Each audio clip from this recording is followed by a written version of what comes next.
ચાલો મિત્રો, આજે આપણે વિદ્યુતભારોના તંત્રના વિદ્યુત સ્થિતિમાનનું સૂત્ર મેળવીએ। આ માટે આકૃતિમાં દર્શાવ્યા પ્રમાણે Q1, Q2, Q3, Q4 up to Qn વિદ્યુતભારોનું તંત્ર ધ્યાનમાં લો, જેના ઉગમ બિંદુની સાપેક્ષે સ્થાન સદિશો અનુક્રમે R1, R2, R3 up to Rn છે।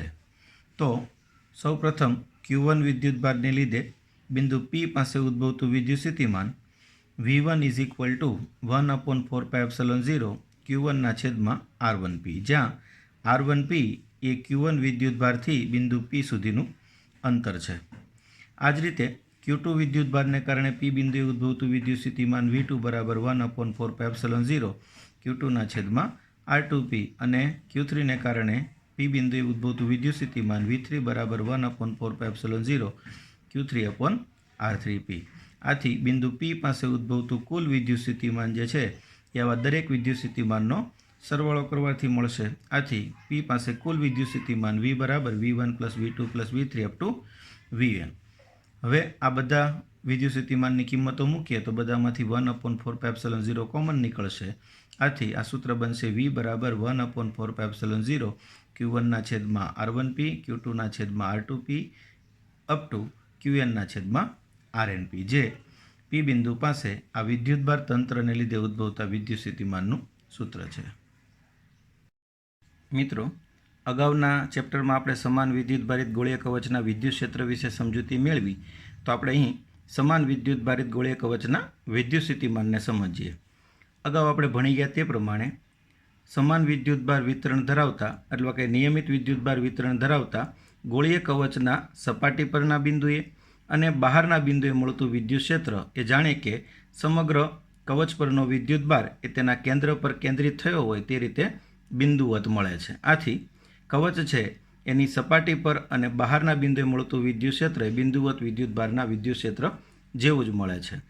આ જ રીતે જો આપણે કવચના પૃષ્ઠ પર તેમજ કવચની બહારના બિંદુએ વિદ્યુત સ્થિતિમાન મેળવીએ તો બિંદુવત વિદ્યુતભારના વિદ્યુત સ્થિતિમાન જેવું જ એટલે કે V બરાબર 1/4πε0 Q/R અથવા KQ/R મુજબ મળે છે, જ્યાં R is greater or equal to R। આમ કવચના બહારના વિસ્તારમાં વિદ્યુત સ્થિતિમાન છે એ અંતરના વ્યસ્ત પ્રમાણમાં બદલાશે।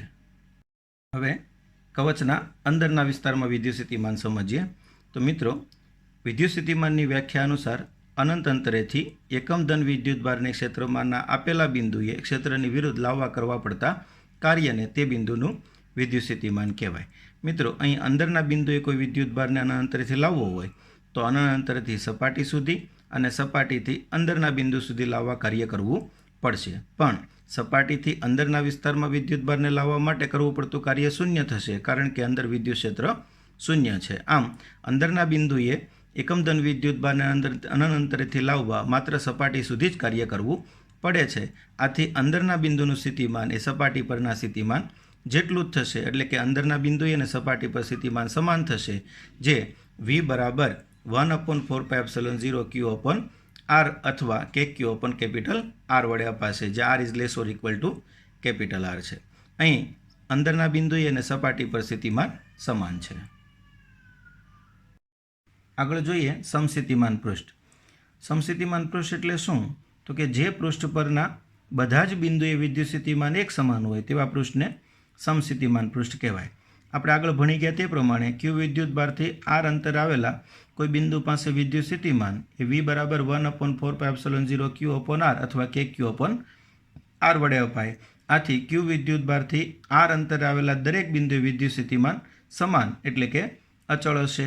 આથી જો હું આકૃતિમાં દર્શાવ્યા પ્રમાણે Q વિદ્યુતભારને કેન્દ્ર તરીકે લઈ અને જુદી જુદી ત્રિજ્યાના ગોળાઓ દોરું તો આ ગોળાની સપાટીઓ એ સમસ્થિતિમાન પૃષ્ઠો થશે। હવે મિત્રો, તમે જાણો છો કે બિંદુવત વિદ્યુતભારમાંથી ઉદ્ભવતી જે ક્ષેત્રરેખાઓ છે એ ધન વિદ્યુતભારમાંથી ઉદ્ભવતી અથવા ઋણ વિદ્યુતભારમાં અંત પામતી ત્રિજ્યાવર્તી હોય છે। આથી જો હું કોઈ બિંદુ પાસે ક્ષેત્રરેખા છે એ વિચારું તો ક્ષેત્રરેખા તે બિંદુમાંથી પસાર થતા સમસ્થિતિમાન પૃષ્ઠને લંબ હોય। જો આ વિદ્યુત ક્ષેત્ર છે અથવા વિદ્યુત ક્ષેત્ર રેખા એ સમસ્થિતિમાન પૃષ્ઠને લંબ ન હોય તો તેવી પરિસ્થિતિમાં વિદ્યુત ક્ષેત્રનો સપાટીને સમાંતર ઘટક મળે। આથી કોઈ પરીક્ષણ વિદ્યુતભારને તે ઘટકની વિરુદ્ધમાં ગતિ કરાવવા માટે કાર્ય કરવું પડે છે, જે સમસ્થિતિમાન પૃષ્ઠની વ્યાખ્યાની વિરુદ્ધમાં છે. કારણ કે સમસ્થિતિમાન પૃષ્ઠ પરના કોઈ પણ જુદા જુદા બે બિંદુઓ લઉં તો બંને બિંદુ પાસે સ્થિતિમાન તો સમાન હોય છે. આથી મારે વિદ્યુતભારને એક બિંદુએથી બીજા બિંદુએ ગતિ કરાવવા માટે કરવું પડતું કાર્ય W બરાબર આપણે Q ડેલ્ટા V સૂત્રનો ઉપયોગ કરીએ તો અહીંયા ડેલ્ટા V તો 0 છે, એટલે કરવું પડતું કાર્ય 0 હોય છે. આથી આ પરિસ્થિતિમાં તમે કહી શકો છો કે વિદ્યુત ક્ષેત્ર રેખા અથવા વિદ્યુત ક્ષેત્ર એ હંમેશા સમસ્થિતિમાન પૃષ્ઠના દરેક બિંદુએ પૃષ્ઠને લંબ જ હોય છે. હવે આપણે જોઈએ વિદ્યુત ક્ષેત્ર અને વિદ્યુત સ્થિતિમાન વચ્ચેનો સંબંધ. મિત્રો, આ માટે આકૃતિમાં દર્શાવ્યા પ્રમાણે એકબીજાની પાસે રાખેલા V અને V પ્લસ ડેલ્ટા V જેટલું સ્થિતિમાન ધરાવતા બે સમસ્થિતિમાન પૃષ્ઠો A અને B ધ્યાનમાં લ્યો. અહીં ડેલ્ટા V એ વિદ્યુત ક્ષેત્ર Eની દિશામાં સ્થિતિમાનમાં થતો ફેરફાર છે. મિત્રો, અહીં વિદ્યુત ક્ષેત્રની દિશામાં જઈએ તેમ સ્થિતિમાન ઘટે, આથી આ ડેલ્ટા V અહીંયા ઋણ છે, છતાં આપણે એને V પ્લસ ડેલ્ટા V લખ્યું છે. હવે સપાટી B પર કોઈ બિંદુ P વિચારો. સપાટી પરનું આ બિંદુ એટલે કે સપાટી B પરનું આ બિંદુ એ સપાટી A થી ડેલ્ટા L જેટલા લંબ અંતરે છે. આથી ધારો કે આપણે એકમ ધન વિદ્યુત ભારને વિદ્યુત ક્ષેત્રની વિરુદ્ધ દિશામાં સપાટી B પરથી સપાટી A સુધી લઈ જઈએ, એટલે કે આ લંબ રેખા PA પર લઈ જઈએ, તો આ પ્રક્રિયામાં થતું જે કાર્ય છે એ કાર્ય બરાબર E ડેલ્ટા L લખી શકાય. કારણ કે કાર્ય બરાબર બળ ગુણ્યા સ્થાનાંતર, અહીં વિદ્યુત ભાર પર લાગતું બળ QE અને લંબ અંતર ડેલ્ટા L છે, પણ અહીંયા એકમ ધન વિદ્યુત ભાર લીધેલ છે એટલે Q બરાબર 1 મૂકીએ તો E ડેલ્ટા L એ આ પ્રક્રિયામાં થતું કાર્ય છે. હવે તમે જાણો છો કે એકમ ધન વિદ્યુત ભારને એક બિંદુએથી બીજા બિંદુએ લઈ જઈએ તો તે દરમિયાન થતું કાર્ય એ તે બે બિંદુ વચ્ચે સ્થિતિમાનના તફાવત જેટલું હોય છે. આથી આ કાર્ય છે એ A અને B બિંદુ વચ્ચે સ્થિતિમાનનો તફાવત VA માઇનસ VB જેટલું હોય. હવે કાર્ય છે E ડેલ્ટા L બરાબર VA માઇનસ VB થશે, પણ એ બિંદુનું સ્થિતિમાન V છે અને B બિંદુનું સ્થિતિમાન V પ્લસ ડેલ્ટા V છે, તો અહીંયા કૌંસને ઋણ નિશાની વડે ગુણી દઈએ તો VV કેન્સલ થશે એટલે માઇનસ ડેલ્ટા V મળ્યું. હવે ઈને કરતાં બનાવીશ તો ડેલ્ટા L છેદમાં જશે એટલે માઇનસ ડેલ્ટા Vના છેદમાં ડેલ્ટા L થશે.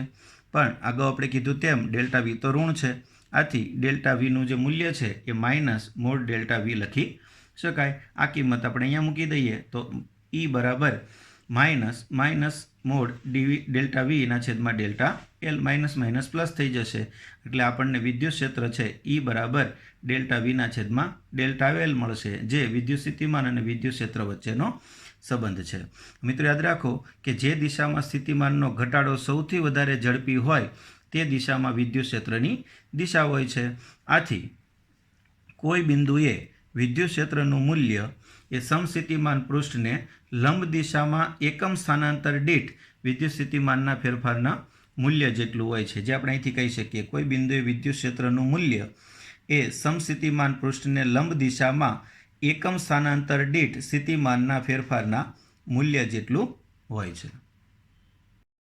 મિત્રો, અગાઉ આપણે વિદ્યુત ભારની વિદ્યુત સ્થિતિ ઉર્જા વિશે સમજ્યા. હવે આપણે વિદ્યુત ભારોના તંત્રની વિદ્યુત સ્થિતિ ઉર્જા સમજીએ.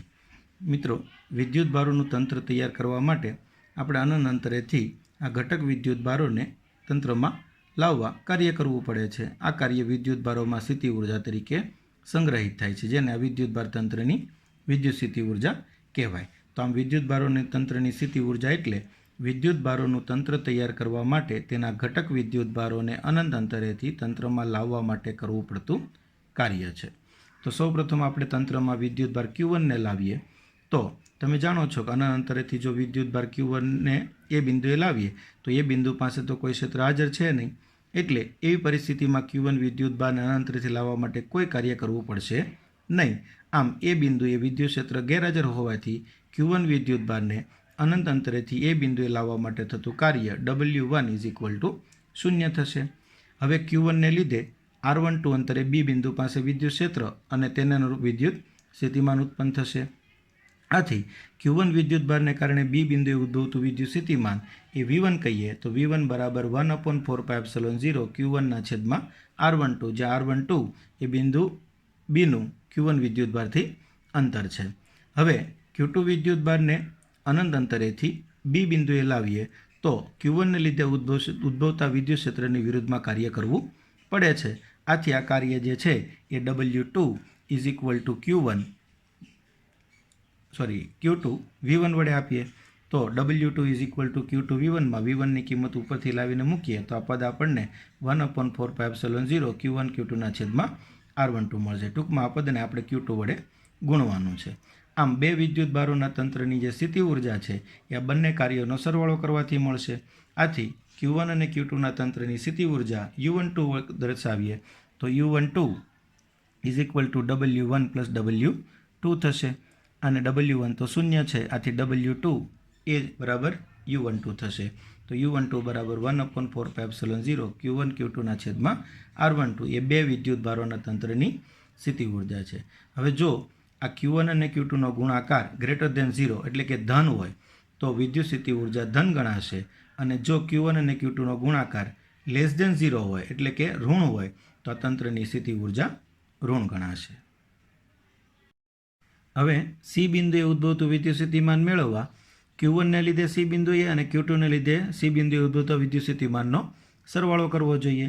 જો Q1 વિદ્યુતભારથી R13 અંતરે C બિંદુએ ઉદ્ભવતું વિદ્યુત સ્થિતિમાન કે Q1 છેદમાં R13 લઈએ અને Q2 ને લીધે R23 અંતરે ઉદ્ભવતું વિદ્યુત સ્થિતિમાન કે Q2 છેદમાં R23 લઈએ તો C બિંદુએ કુલ વિદ્યુત સ્થિતિમાન આ બંને વિદ્યુત સ્થિતિમાનના સરવાળાથી મળશે. આથી C બિંદુએ ઉદ્ભવતું વિદ્યુત સ્થિતિમાન Vc is equal to 1/4πε0 Q1 છેદમાં R13 વત્તા 1/4πε0 Q2 છેદમાં R23 મળે.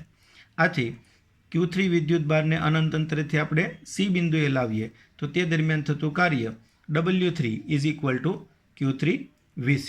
Vc છે એની કિંમતને Q3 વડે ગુણીએ તો આપણને કાર્ય મળશે, એટલે ઉપરના પદને Q3 વડે ગુણી દઈએ તો આ પદ W3 is equal to 1/4πε0 Q1 Q3 છેદમાં R13 વત્તા 1/4πε0 Q2 Q3 છેદમાં R23 થશે. આમ આ ત્રણ વિદ્યુત ભારોનું જે તંત્ર તૈયાર થયું એમાં થતું કુલ કાર્ય એ તંત્રમાં વિદ્યુત સ્થિતિ ઉર્જા તરીકે સંગ્રહિત થાય. આથી આ ત્રણ વિદ્યુત ભારોના તંત્રની કુલ વિદ્યુત સ્થિતિ ઉર્જા U બરાબર W1 plus W2 plus W3 વડે મળશે. એટલે કે W1 તો શૂન્ય છે, આથી W2 અને W3ની કિંમતો આગળથી લાવીને અહીંયા મૂકી દઈએ તો આ પદ U બરાબર 1/4πε0 Q1 Q2 છેદમાં R12 વત્તા 1/4πε0 Q1 Q3 છેદમાં R13 વત્તા 1/4πε0 Q2 Q3 છેદમાં R23 મળશે. આ ત્રણેય પદમાંથી જો 1/4πε0 કોમન કાઢીએ તો 1/4πε0 Q1 Q2 છેદમાં R12 વત્તા Q1 Q3 છેદમાં R13 વત્તા Q2 Q3 છેદમાં R23 મળશે. આ ત્રણ વિદ્યુત ભારોના તંત્રની સ્થિતિ ઉર્જા થઈ. હવે આ જ રીતે n વિદ્યુત ભારોનું તંત્ર હોય તો પણ આ મુજબ આપણે કુલ વિદ્યુત સ્થિતિ ઉર્જા છે એ મેળવી શકીએ છીએ. હવે આપણે બાહ્ય વિદ્યુત ક્ષેત્રમાં વિદ્યુતભાર Qની સ્થિતિ ઉર્જા સમજીએ. મિત્રો, તમે જાણો છો કે બાહ્ય વિદ્યુત ક્ષેત્ર અને તેને અનુરૂપ વિદ્યુત સ્થિતિમાન જુદા જુદા બિંદુએ બદલાઈ શકે છે. જો આપણે અનંત અંતરે વિદ્યુત સ્થિતિમાન શૂન્ય લઈએ તો અનંત અંતરેથી એકમ ધન વિદ્યુત ભારને એ બિંદુ સુધી લાવતા થતું કાર્ય એટલે તે બિંદુનું વિદ્યુત સ્થિતિમાન V. આથી અનંત અંતરેથી જો બાહ્ય વિદ્યુત ક્ષેત્રમાં વિદ્યુતભાર Qને એ બિંદુ સુધી લાવીએ તો તે દરમિયાન થતું કાર્ય W બરાબર QV વડે આપી શકાય. જે આ મુજબ સમજૂતી મેળવી શકો છો કે એકમ વિદ્યુતભારને લાવવા માટે થતું કાર્ય V હોય એટલે કે સ્થિતિમાન V હોય તો Q વિદ્યુતભારને લાવવા માટે થતું કાર્ય W બરાબર QV થશે. આ કાર્ય જે છે એ અનંત અંતરેથી વિદ્યુતભાર Qને એ બિંદુ લાવીએ તે દરમિયાન થતું કાર્ય એ વિદ્યુતભારમાં સ્થિતિ ઉર્જા રૂપે સંગ્રહિત થાય છે. હવે જો એ બિંદુનો કોઈ ઉગમ બિંદુની સાપેક્ષે હું સ્થાન સદિશ R લઉં તો એ બિંદુ પાસે Q વિદ્યુતભારની સ્થિતિ ઉર્જા U of R is equal to QV of R વડે આપી શકાય છે, જ્યાં U એ Q વિદ્યુતભારની એ બિંદુ પાસે સ્થિતિ ઉર્જા થઈ. હવે જો હું વિદ્યુતભાર Q એ ઇલેક્ટ્રોનના વિદ્યુતભાર જેટલો લઉં અને વિદ્યુત સ્થિતિમાનનો તફાવત જો 1 વોલ્ટ લઉં તો કાર્ય અથવા ઉર્જા U બરાબર Q ડેલ્ટા V સમીકરણ મુજબ 1.6 × 10⁻19 જૂલ થશે. એટલે કે કોઈ ઇલેક્ટ્રોનને 1 વોલ્ટ જેટલા સ્થિતિમાનના તફાવત હેઠળ પ્રવેગિત કરવામાં આવે તો ઇલેક્ટ્રોનને મળતી ઉર્જા 1.6 × 10⁻19 જૂલ જેટલી હોય છે। હવે મિત્રો તમે જાણો છો કે ઉર્જાનો એકમ ઇલેક્ટ્રોન વોલ્ટ વડે પણ અપાય છે। તો 1 ઇલેક્ટ્રોન વોલ્ટ એટલે 1.6 ગુણ્યા 10⁻19 જૂલ થાય। આમ 1 ઇલેક્ટ્રોન વોલ્ટ એટલે શું? તો કે ઇલેક્ટ્રોનને 1 વોલ્ટ જેટલા સ્થિતિમાનના તફાવત હેઠળ પ્રવેગિત કરતાં મળતી ઉર્જા એને 1 ઇલેક્ટ્રોન વોલ્ટ કહેવાય અને 1 ઇલેક્ટ્રોન વોલ્ટ બરાબર 1.6 ગુણ્યા 10⁻19 જૂલ થશે।